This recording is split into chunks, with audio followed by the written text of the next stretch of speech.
and our nights are going to be in the 40s. Jamie? Thanks, Dan. David, it looks like it's going to be a rainy week for you coming up for fall sports out there. Oh, just what I want to hear. That's perfect. Absolutely perfect. Thank you, Dan. Can you change that at all by any chance? Do you have control over the weather? I'm just the messenger for Mother Nature, though I don't mess with her, so whatever she says goes, unfortunately. Oh, we do have some big games coming up next week, but tonight we also had some big games to get there. Next week's the playoffs for sectionals, continuing, getting toward the semifinals and finals. Tonight was the quarterfinals, and also, of course, it's Friday.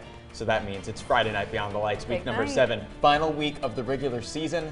So how did that play out as far as teams trying to clinch playoff spots? Find out after the break.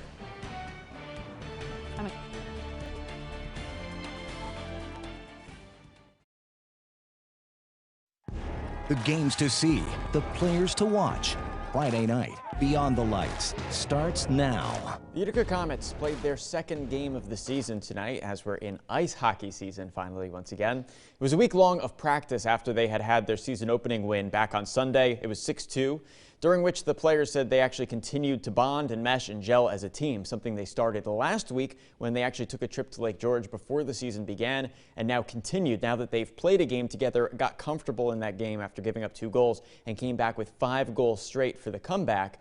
So the Comets looked to keep that momentum going again tonight. Utica fell behind on a goal that popped out in front of goalie Akira Schmid. You see him there making his first professional start.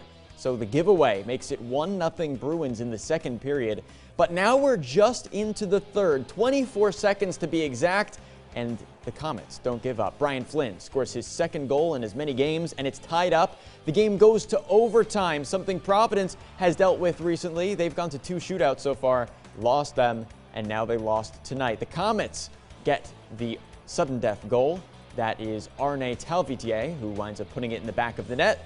So Utica earns all 4 points to start off their season. They come back once again, something head coach Kevin Dineen has said is their resiliency. This Devils organization wanting to teach their players from the AHL up not only how to skate, but also how to have a culture of winning. So far, so good for Utica. Fall sports sectional playoffs continued tonight too. It's the quarterfinals now for boys soccer. Rivals Whitesboro and New Hartford in Class A. And that's the Spartans tying up the game on a free kick. Nick Linder made it 1-1, his team leading 12th goal of the season. Whitesboro had scored first. It was 1-1 at halftime. Whitesboro also scores last, adding 3 goals in the second half to pull off the upset. Max Pulowski scored 2 times. David Matev and Joshua Gorgas each had a goal. So now the Warriors beat their rivals and they'll move on to the semifinals. And they'll be playing Wednesday, 7 p.m. That will be at Chittenango. And by the way, for all of the sectional semifinals and finals games from this point forward, you got to get your tickets online on Hometown Ticketing. You can check out your school's website or the section3.org website to find out more details on how that will work.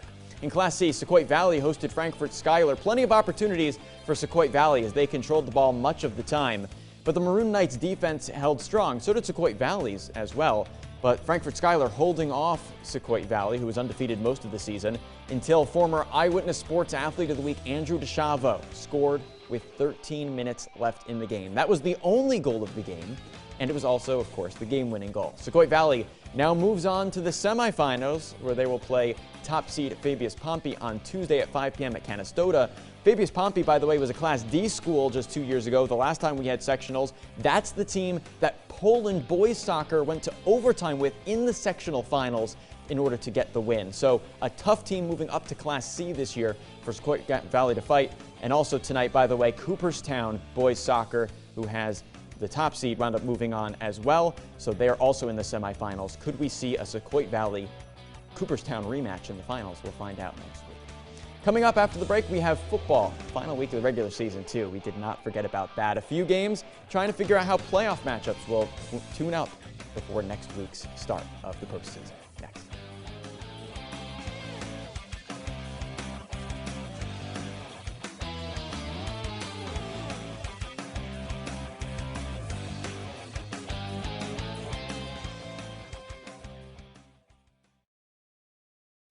This is Friday Night Beyond the Lights on WUTR. So it's Friday night, and that means that, of course, high school football was playing. And tonight, a special week. It's the final week of the regular season. Even though the 8th week of the season was approved for this year, that would be next week. It was a playoff crossover. Teams really could have utilized that extra week in the regular season in the beginning of the season as a preseason kind of game that would have counted rather than moving it on later in the season. So the playoffs do start next week, and tonight we had the final jockeying for playoff positioning. New Hartford specifically looking for an undefeated season after just missing it by 1 game, 5 points short back in, or 7 points short rather, back in 2019.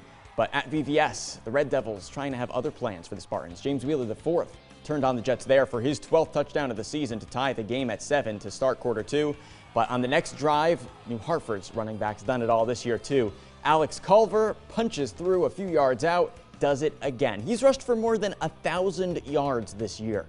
Luke Strasburger caught a touchdown pass later on as the Spartans go on to win 21-10, so they do get their perfect season, undefeated 6-0 heading into the playoffs. The question though is that Homer ended the season 5-0.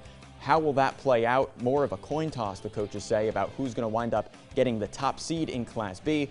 Once they determine that, because of the equal records, no head-to-head, they'll wind up putting the rest of the divisions in seeding order after that. So we'll keep you posted at cnymyhomepage.com. Also in Class B East, CVA played at Oneida, each team looking to try and get above 500 to end the year. That's early in the second half when a pass hits the ground, but CVA picks it up, runs it in. After the short hesitation, Jaden Savage is called in for the touchdown, but officials then discuss and decide it wasn't a lateral for a fumble. It was an incomplete forward pass. But on the very next play, quarterback Chase Brewer skies it to Xavier Howard. He's in on the corner. A 16-yard touchdown pass makes it 14-0 Thunder. CVA ends the season 4-3 now. They make the playoffs.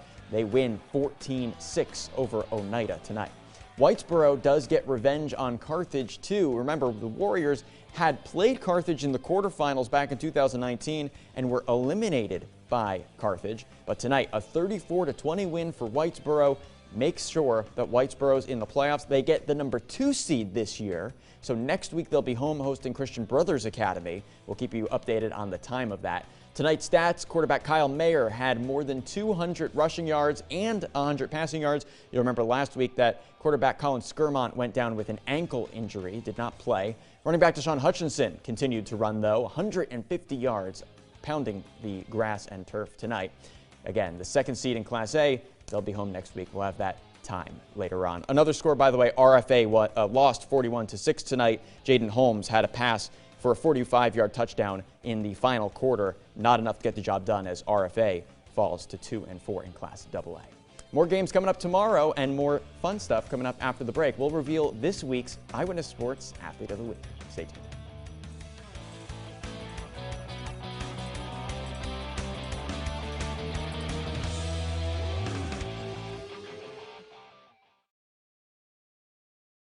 You're watching Friday Night Beyond the Lights on WUTR. As always, all week, we've been asking you to submit your nominations for Athlete of the Week. Who do you think has been a standout athlete? Well, as we've gotten closer to sectional playoffs, a lot of local student athletes have stood out. This week, the Eyewitness Sports Athlete of the Week is a player in field hockey. Let's see if you could guess who it is before we reveal it.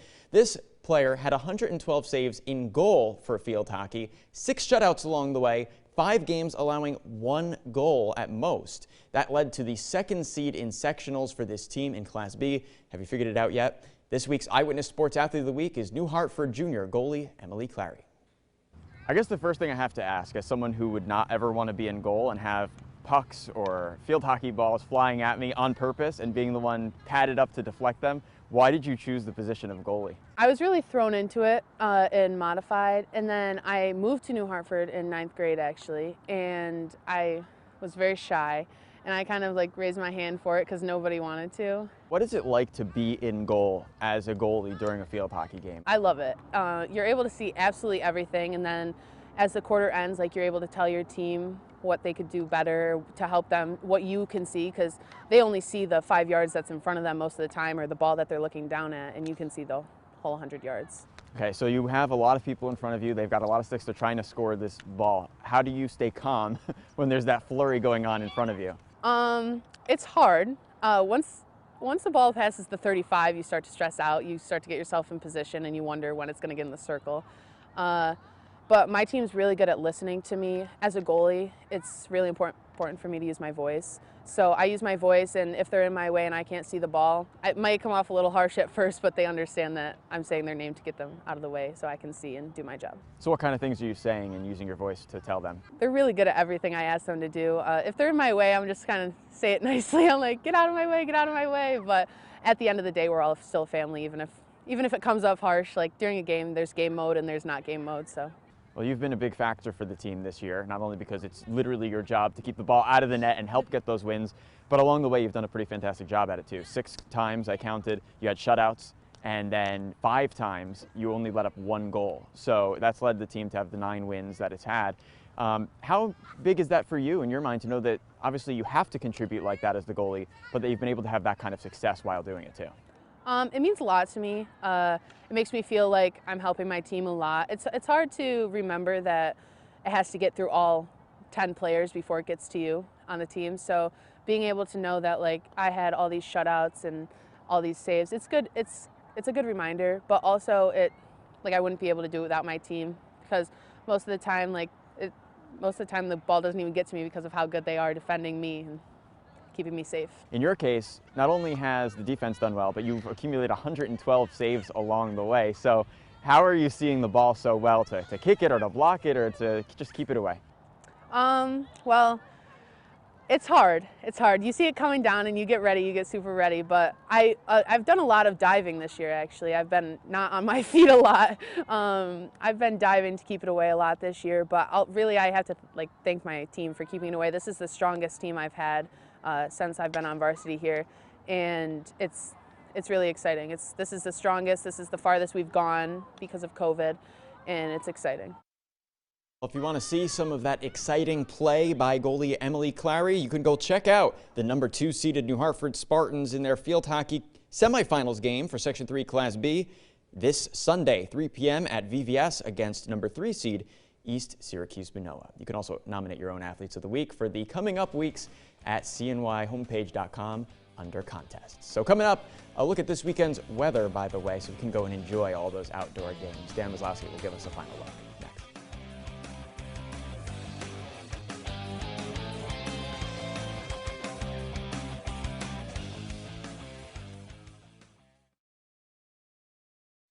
This is Friday Night Beyond the Lights on WUTR. Well, Beyond the Lights and Beyond Friday, too. We have a lot of games coming up this weekend. They're outside for fall sports, Dan, so what are we looking at weather-wise in the area? Well, as we head into this weekend, it's going to be on the cooler end. We'll see those temperatures in the 50s, though it should be fairly dry. We'll have those clouds sticking around and just a slight chance to see an isolated shower, though as we head into Monday and Tuesday, rain showers, a little bit of a break on Wednesday, though rain on Thursday and Friday as well. Okay, quick. Each of you have played sports in college and high school. What advice do you have for the student athletes playing this weekend? I would say, yeah, have fun and don't let the nerves get to you. All right, take that advice. Also, stay friendly and have a great weekend.